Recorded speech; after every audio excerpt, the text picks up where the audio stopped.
ಆಯ್ತು ಅಂತಂದ್ರೆ ಇಲ್ಲಿ ಬನ್ನಿ. ಒಂದು ಬಿಡ್ತೇನೆ. ಯಾಕೆ ಅಪ್ಪನಿಗೆ ತಲೆಗೆ ಹೊಡೆದರೆ ನನ್ನ ಮಗನನ್ನಲ್ಲ, ನನ್ನ ಕರುಳನ್ನು ಕಿತ್ತು ಕೊಟ್ಟಿದ್ದಾನೆ ಬಾವ. ಜಾಗ್ರತೆ. ಇಂಥದ್ದಕ್ಕೆ ನಿನ್ನ ಕರುಳು.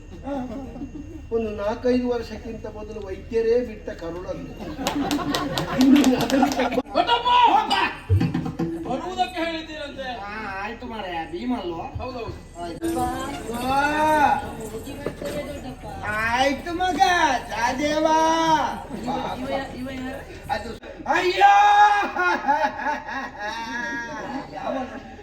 ನನ್ನ ಮಗಳ ಮಂದಿಗೆ ಗೋಡೆ ಬಡಿತಾ ಇದ್ದಾನ. ಚಾರು ತರದಲ್ಲಿ ಪಾಂಡು ಜಾತರ ವರಣವತ ಸೇರಿ ಸೈವರ.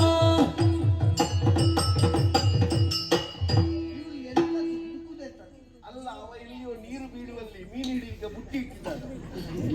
ಅಯ್ಯೋ ಮಾವ, ಕಂದ ನಾನಪ್ಪ. ಎಲ್ಲಿದ್ದೆ ಮಗನೇ? ಇಲ್ಲಿದ್ದೇನಪ್ಪ, ಇಲ್ಲಿದ್ದೇನಪ್ಪ. ಹಾಲು ಕುಡ್ದಿಯ ಕಂದ? ಹಾಲು ಅಲ್ಲಪ್ಪ, ಇವತ್ತು ಕಬ್ಬಿನ ಹಾಲು. ಕುಡ್ದಿಯ ಮಗ? ತಂದಿಟ್ಟಿದ್ದಾರೆ. ಕುಡ್ದಿಯ ಕಂದ? ಎಲ್ಲರಿಗೆ ಸಿಗ್ಲಿಲ್ಲಪ್ಪ, ಕೆಲವು ಕುಡ್ದಿದ್ದಾವೆ. ಮಾರಿ ಸಂತಾನ ಮತ್ತೆ ಇಷ್ಟದಲ್ಲಿ ತುಂಬಿ ಸಿಕ್ಕಿದ್ದಾರೆ. ಹಣ್ಣು ತಿಂದಿಯೇನೋ ಮಗನೇ? ಇವತ್ತು ಬಾಳೆಹಣ್ಣು ಒಂದಿಷ್ಟು ತಂದಿಟ್ಟಿದ್ದಾರೆ. ಅದು ಎಲ್ಲರೂ ಇಲ್ಲ. ತಿನ್ನಿ ತಾಯಿಗೆ ನಾವಿನ್ನೆಲ್ಲ ತಂದು ಕೊಟ್ಟದ್ದು. ಯಾರಾದ್ರೂ ತಿನ್ನಿ. ಯಾರಾದ್ರೂ ತಿನ್ನಿ, ನಾವು ತಿನ್ನಿಲ್ಲ. ಮೊದಲೇ ಲಘು ಉಪಹಾರದಲ್ಲಿದ್ದೇನೆ. ಅದೆಲ್ಲ ಬಂತಲ್ಲಪ್ಪ. ಕೆಲವರು ಲಘು ಉಪಹಾರ ಅಂತ ಹೇಳಿ ಅದನ್ನು ತಿಂದದ್ದಪ್ಪ. ಇರ್ಲಿ ತಾಯಿ ಬಿಡುವ. ಅವರು ತಿಂದದ್ದು ತಲೆ ಬಿಸಿಯಲ್ಲಪ್ಪ. ಮತ್ತೇನು? ಇನ್ನೊಂದು 5 ಮಂದಿ ಬಂದಿದ್ದಾರಲ್ಲ, ಅವರಿಂದಲಾಗಿ ಯಾವಾಗ್ಲೂ ನೋಡಿದ್ರು ನನಗೆ ತಲೆ ಬಿಸಿಯಪ್ಪ, ತಲೆ ಬಿಸಿಯೇ. ಹೇಗಾದ್ರೂ ಮಾಡಿ ಅವರನ್ನು ನಿವಾರಿಸಬೇಕು ಹೀಗೆ ಆಲೋಚನೆ ಮಾಡಿದಾಗ ಒಂದು ವರ್ತಮಾನ ಬಂತು. ಏನು ಅಪ್ಪ, ವಾರಣಾವತದಲ್ಲಿ ಪ್ರತಿ ವರ್ಷ ಒಂದು ನಡೀತದಲ್ಲ, ವಿಶೇಷವಾಗಿ ಒಂದು ಪಶುಪತಿ ಉತ್ಸವ ಅಂತ. ಈ ಸಲವು ನಡೀತದಂತೆ. ಏನಂತೆ ಅಂದ? ಅರಣಾಮತದಲ್ಲಿ ಜಾತ್ರೆ ಮಾಡ್ತಾರೆ ಈ ವರ್ಷ. ಜಾತ್ರೆಯ? ಪೂರ ನಿಮಗೆ ಹೇಳಿಕೆ ಇಲ್ಲ, ನೀವು ಕೂತ್ಕೊಳ್ಳಿ. ಇಲ್ಲ ಹೋಗುವ.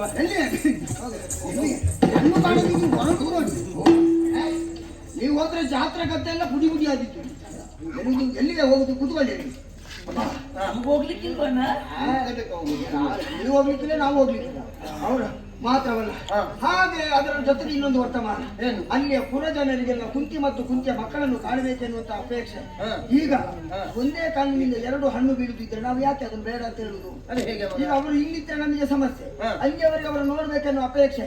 ಅದಕ್ಕೆ ಒಂದು ಕೆಲವು ದಿವಸದ ಮಟ್ಟಿಗೆ ಅವರು ನಮಗೆ ಕಳುಹಿಸಿಕೊಟ್ರೆ ಹೆಚ್ಚು ಬೇಡ, ಒಂದು 6 ತಿಂಗಳು ಸಾಕು. ಅದು ಹೆಚ್ಚಾದ್ರೆ ಅರ್ಧ ವರ್ಷ ಸಾಕು. ಅದು ಹೆಚ್ಚಾದ್ರೆ 180 ದಿವಸ ಸಾಕು. ಅದೆಲ್ಲ ಒಂದೇ.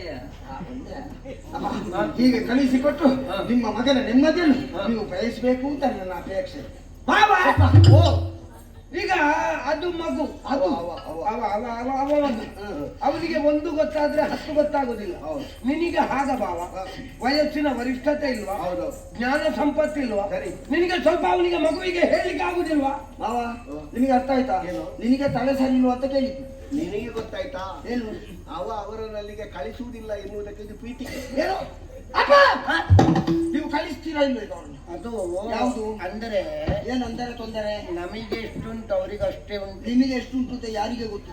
ನಮಗೆ ಎಷ್ಟು ಅಧಿಕಾರ ಉಂಟು ಅಷ್ಟೇ ಅಧಿಕಾರ ಅವರಿಗೆ. ನಿಮ್ಮಲ್ಲಿಗೆ ಅಧಿಕಾರ ಕೇಳಿತಲ್ಲ, ನೀವು ಅವರನ್ನು ಕಳಿಸಿ ಇಲ್ಲಿಂದ ಅಂತ ಹೇಳಿದ್ರು. ಹಾಗಲ್ಲ ಮಗ, ಹಾಗಲ್ಲ, ಹೀಗೆ ಅಂತ ಹೇಳಿದ್ರು ನಾನು. ನಾಳೆ ಮತ್ತೆ ಅವರು ದೊಡ್ಡವರೆಲ್ಲ ನನಗೆ ಬೈತಾರೆ ಸುಮ್ಮನೆ. ಎಂತ ಬೈತಾರೆ? ಬೈತಾರೆ ಮತ್ತೊಂದು ನೀವು ಎಲ್ಲ ಸೇರಿ ನನಗೆ ಬೈಯುವುದು. ನಾನೆಂತ ಸಾಯುದು? ನೀವು ಮಾಡುದು ಹಾಗೆ ಅಲ್ವಾ? ಮತ್ತೆ ನಾನು ಧರ್ಮಕ್ಕೆ ಸಿಕ್ಕಿ ಬೀಳುದು ನಾನು ಒಬ್ಬನೇ. ನೀವು ಯಾರು ಇರುವುದಿಲ್ಲ ಹೇಳಿಕೊಟ್ಟು. ಈಗ ನೀವು ಕಳಿಸಿ ಕೊಡ್ತೀರಾ ಇಲ್ವಾ? ಆಗುದಿಲ್ಲ ಮಗ. ಹೇಗೆ? ಮಗನ ಮೇಲೆ ನಿಮಗೆ ಪ್ರೀತಿ ಇಲ್ಲ ತಾಯ್ತಲ್ಲ? ಮಗನ ಮೇಲೆ ಪ್ರೀತಿ ಉಂಟು, ಕಳಿಸಿ ಕೊಡ್ಬೇಕು. ಕಳಿಸಿ ಕೊಡುದಿಲ್ಲ ತಾದ್ರೆ ನಾವು ಬದುಕುದಿಲ್ಲ. ಅಯ್ಯೋ ಕೆಂಪು ಕೆಂಪು ರಕ್ತ ಗೋಡೆಗೆ ಬಡಿತಾ ಇದ್ದಾರೆ ತಲೆ. ಗೌರವ ಸಾಯ್ತಾರಂತೆ. ಗೋಡೆಗೆ ಮಂಡೆ ಬಡಿತಾ ಇದ್ದಾನಪ್ಪ. ಗೋಡೆಗೆ ಮಂಡೆ ಬಡಿತಾ ಇದ್ದಾನ. ಶಬ್ದ ಕೇಳಿದ್ರೆ ಗೋಡೆಗೆ ಬಡ್ದಾಗಿಲ್ಲ.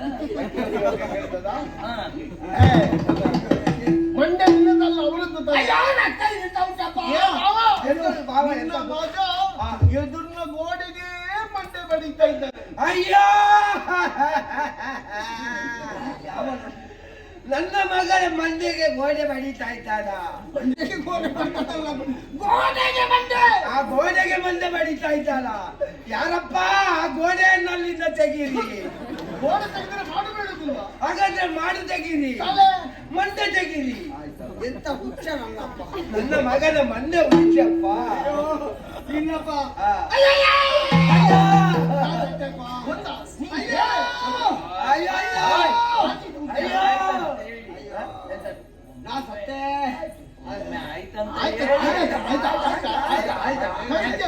ಎಂತದ್ದು ಕಳಿಸ್ತೇನೆ, ನಾನು ಹೇಳಿದ್ದು ಕಳಿಸ್ತೇನೆ. ಆಯ್ತಂದೆ. ಅವಳು ಆಯ್ತು ಅಂತ ಹೇಳಿ ಅಂತ ಹೇಳಿ.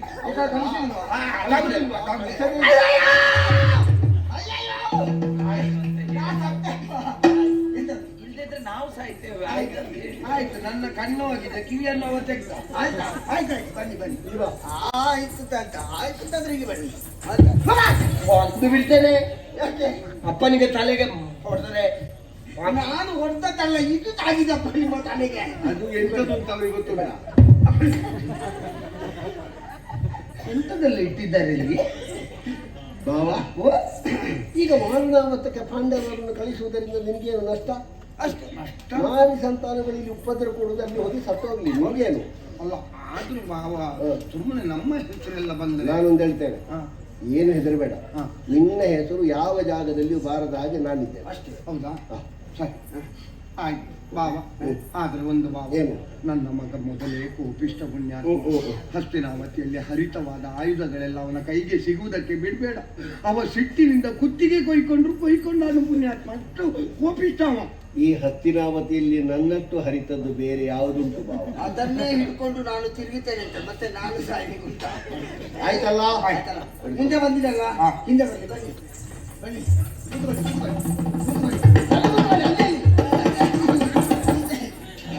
ನಿನ್ನನ್ನು ಯಾರು ಆಚೆ ಹೋಗ್ಲಿಕ್ಕೆ?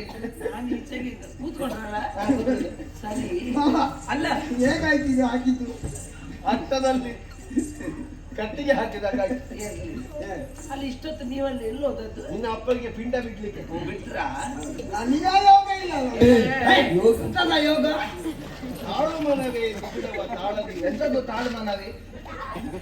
ತಾಳ್ಮನ. ಅಪ್ಪ ಬೇಸರ ಮಾಡುದು. ನನ್ನನ್ನು ಸಾಲಾಗಿ ಮಲಗಿಸಿ ತಾಳು ಮನವೇ ಅಂತ ಅಪ್ಪ ಕಲಿತೀರಲ್ಲ ನಾನು ಅಣ್ಣ, ಮಗನ ಮಾಡಿ ಒಂದು ಸರಿ ಮಾಡಿ. ನೀವು ಸರಿ ಇದ್ರೆ ಎಲ್ಲ ಸರಿ ಆಗ್ತದೆ. ಭಾವನಿಗೆ ಸ್ವಲ್ಪ ಹೇಳು, ಮತ್ತೆ ನಾನು ಹೇಳಿದೆ ಅಂತ ಬೇಡ. ಮತ್ತೆ ಮಕ್ಕಳು ಬೇಸರ ಮಾಡಿಕೊಂಡ್ರೆ ಮತ್ತೆ ಇವಾಗ ಕೊಡ್ತಾರ. ಬಾವಾ, ಓ ಬಾವಾ, ಹಾ, ನನ್ನ ಮಗ ಬಾವಾ. ನಾನು ನಿನ್ನ ಭಾವನ ಮಗಳು ಅಲ್ಲ ಮತ್ತೆ ಬಾವಾ, ನನ್ನ ಮಗ ಬಾವ. ಅವನನ್ನು ನಿನ್ನ ಕೈಯಲ್ಲಿ ಕೊಟ್ಟಿದ್ದೇನೆ ಬಾವ. ಬಾವ, ನಾನು ಕೊಟ್ಟದ್ದು ನನ್ನ ಮಗನನ್ನಲ್ಲ, ಮತ್ತೆ ನನ್ನ ಕರುಳನ್ನು ಕಿತ್ತು ಕೊಟ್ಟಿದ್ದೇನೆ ಬಾವ. ಜಾಗ್ರತೆ. ಇಂಥದಕ್ಕೆ ನಿನ್ನ ಕರುಳು. ಒಂದು 4-5 ವರ್ಷಕ್ಕಿಂತ ಮೊದಲು ವೈದ್ಯರೇ ಬಿಟ್ಟ ಕರುಳನ್ನು ಇನ್ನು ಅದನ್ನು ತಗೊಂಡು ನಾನು ಏನು ಸಾಯ್ಲಿಕ್ಕೆ ಉಂಟು? ಎಂತದು ಹೇಳಿದ್ರು? ಬಾವಾ, ನಿನ್ನ ಮಗನ ಭವಿಷ್ಯದ ವಿಷಯ ಸರಿ ಇಲ್ಲ. ಅಯ್ಯೋ, ಇವ ನೋಡಿದ್ರೆ ಇವನ ಅವಸ್ಥೆ ಹೀಗೆ. ಪಾಠವನ್ನು ಕರೆದು ಕಳಿಸಿಕೊಡುವುದೇ ಒಳ್ಳೆಯದು. ಅದಷ್ಟೇ ಏನಾದ್ರೂ ಮಾಡಿಕೊಳ್ತಾನೆ. ಯಾರಪ್ಪ ಅಲ್ಲಿ ಕುಂತಿ ಸಹಿತ ಪಾಂಡವರನ್ನು ಬರ್ಲಿಕ್ಕೆ ಹೇಳಿ.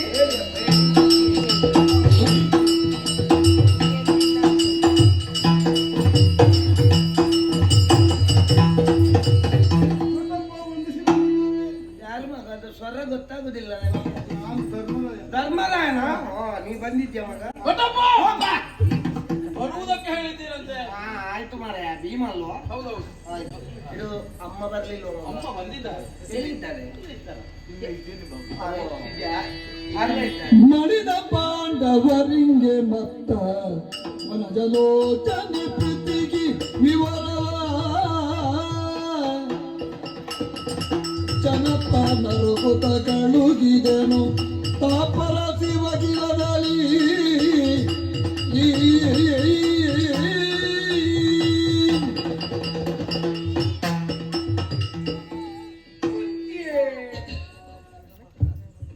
ನನಗೆ ಬೇಕ ಮಗ. ಹೇಳ್ದಿದ್ರೆ ಬೇಡಪ್ಪ, ನನಗೆ ಬೇಕಾಯ್ತಲ್ಲ. ಅನಿವಾರ್ಯವಾಗಿ ಹತ್ತಿನೆಯ ಸಿಂಹಾಸನ ಬರಿದಾಗಬಾರದು, ಏರುವುದಕ್ಕೆ ಯಾರು ಇಲ್ಲವ ಎನ್ನುವ ಕಾರಣಕ್ಕೆ ನಾನು ಏರಿದ್ದು ಬಿಟ್ರೆ ನನಗೆ ಬೇಕಾ ಮಗ ಇದೆಲ್ಲ.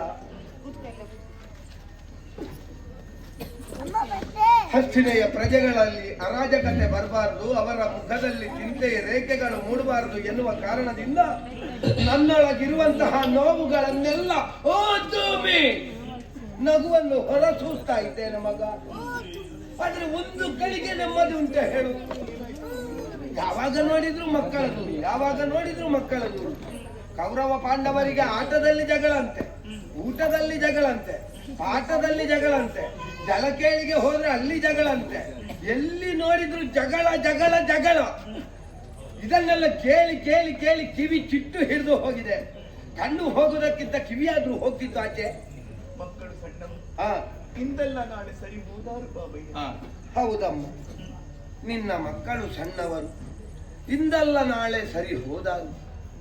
ನನ್ನ ಮಕ್ಕಳು ಇಂದಲ್ಲ ನಾಳೆ ಹೋದಾರು ಸರಿ. ನೀವು ದೊಡ್ಡವರು, ಹಿತ ವಚನವನ್ನಾಡಿದ್ರೆ ಕೇಳಿಯಾರು ಬಾಬಯ್ಯ.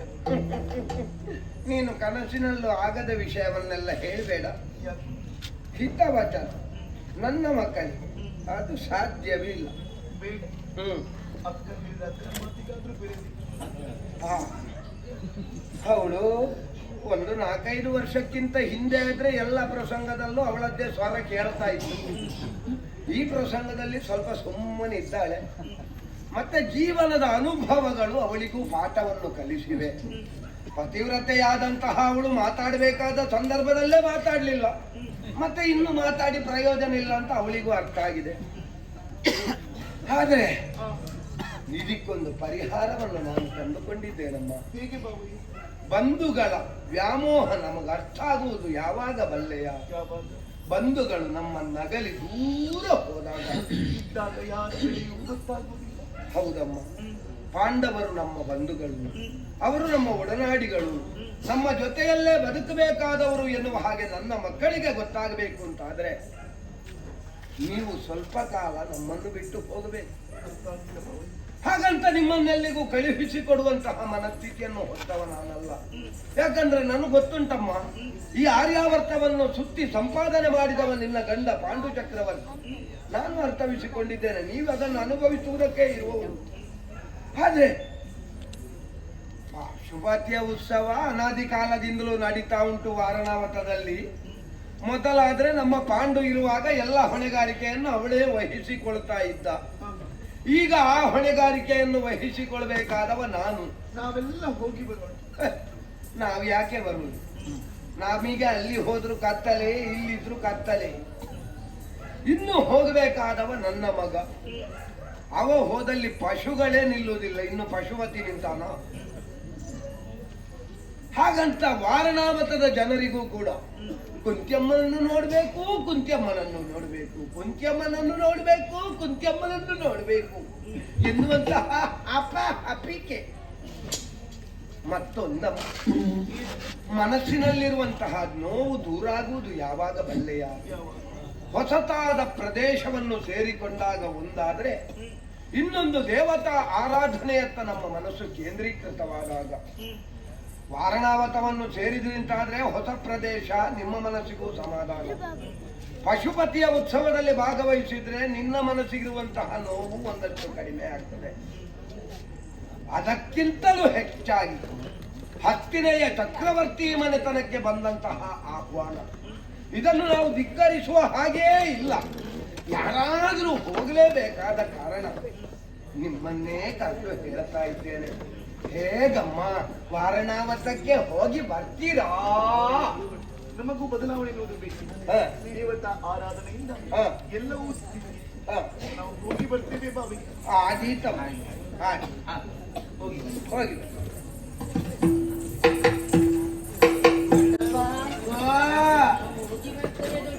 ಆಯ್ತು ಮಗ, ಸಹದೇವ.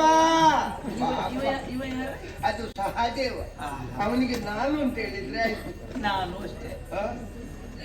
ನಿನ್ನದು ಸ್ವಲ್ಪ ಹೆಚ್ಚಾಗ್ತದೆ ನಿನ್ನದು. ಆಯ್ತು. ನಿನ್ನ ಊರಿನವರ ಮೇಲೆಲ್ಲ ಎಲ್ಲ ಹೋದ್ರು ಅಂತ ನನಗೆ ಕಿವಿ ಇದಾಗಿದೆ. ನನ್ನ ಕಿವಿ ಮತ್ತೆ ಕೇಳುದಿಲ್ವಾ ನನಗೆ? ನಿನಗೆ ಊರಿನವರು ಎದ್ದು ಹೋದದ್ದು ಗೊತ್ತಾಗ್ತದೆ. ನಿನ್ನ ಗಂಡನನ್ನೇ ಹೇಗೆ ಕರ್ಕೊಂಡು ಹೋಗುದು ಅದು ಆಲೋಚನೆ ಮಾಡಿ. ನಾವು ಹೋಗುವ ಎಲ್ಲಿಗೆ? ಮೊದಲೇ ಇಬ್ಬರಿಗೂ ಕಣ್ಣಿಲ್ಲ. ಆಯ್ತು, ನಮ್ಮದೊಂದು ಪರಿಸ್ಥಿತಿಯೇ.